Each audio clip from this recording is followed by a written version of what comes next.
जैसे आप जानते हैं कि बरसाना की लठमार होली तो जग में प्रसिद्ध है और दूर देश से लोग यहाँ पर आते हैं इसे देखने के लिए। लेकिन यहाँ के जो लोग हैं उनसे मैं जानना चाहूँगा, राधा जी सबसे पहले आपसे जानना चाहूँगा कि क्या तैयारी करते हैं आप इस लठमार होली के लिए और कितने समय से तैयारी चलती है? हम सालों साल इंतज़ार करते हैं। हम दूध पीते हैं, घी खाते हैं, लट्ठों में अपने घी तेल लगाते हैं जिससे कि वो हमारी वो ना होवे, लठ टूट ना जाए।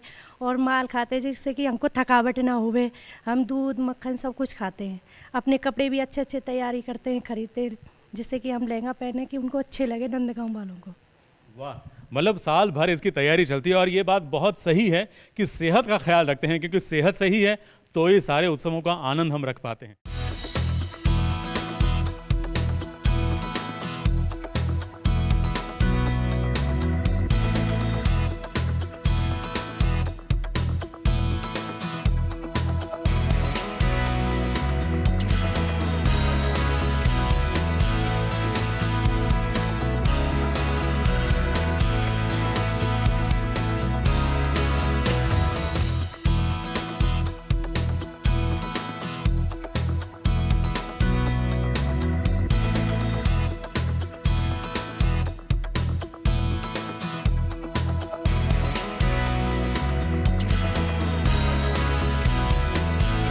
कितनी खुशनसीब है गुड्डन सासू माँ। अब गुड्डन सास की सासू माँ चाहती है कि वो उसके बेटे के साथ कुछ पल गुजारे। अरे 6 महीने हो गए पूरे आज तुम लोगों की शादी को। हाँ, पर मुझे याद था जिसके लिए आज घर वालों ने प्लानिंग करके गुड्डन और एजे को एक कमरे में ढकेल दिया है। इस कमरे की सजावट देखकर इतना तो कह सकते हैं कि दाल में जरूर कुछ काला है। गुड्डन की सासू माँ चाहती है कि एजे और गुड्डन एक दूसरे को जाने पहचाने और एक दूसरे के और करीब आए और साथ ही इस कमरे में रखे हुए लजीज खाने को भी खा ले। 6 मंथ्स एनिवर्सरी है, इसको तो सेलिब्रेट किया जाए। सो दादी कहती है तुम तो भूल गए होगे, तो मैं याद दिला देती हूँ और मैंने पूरी तैयारियाँ भी करके रखी हैं।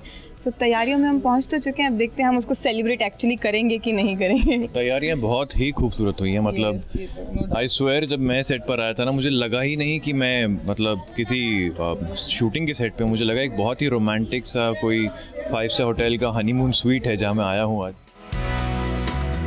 अब भी क्या सासू माँ है, अपनी बहू के लिए आजकल कौन सी सास इतना सोचती है। एजे और गुड्डन जैसे ही इस कमरे में आए, एक पल के लिए तो जैसे लगा ये कोई रेस्टोरेंट है।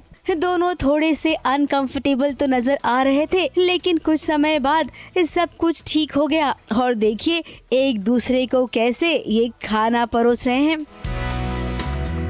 सास तो सबको मिलनी चाहिए, माएँ तो मुझे लगता है ऐसी होती ही हैं। मैं इस चीज़ में थोड़ी लकी हूँ कि मेरी सास ऐसी है। आप बताएं, सास का डायलॉग है ये कि मुझे पता था इन दोनों से नहीं हो पाएगा तो इसलिए आज मैंने करवा ही दिया। अब वो क्या रेफर कर रही है मैं भी वही अभी तक सोच रहा हूँ।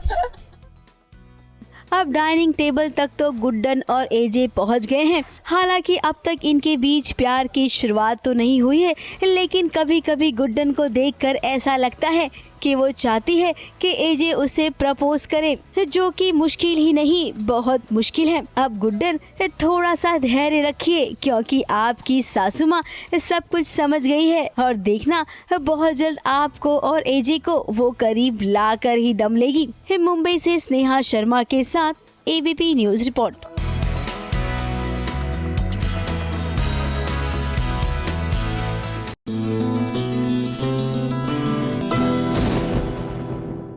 ये है एबीपी न्यूज, आपको रखे आगे।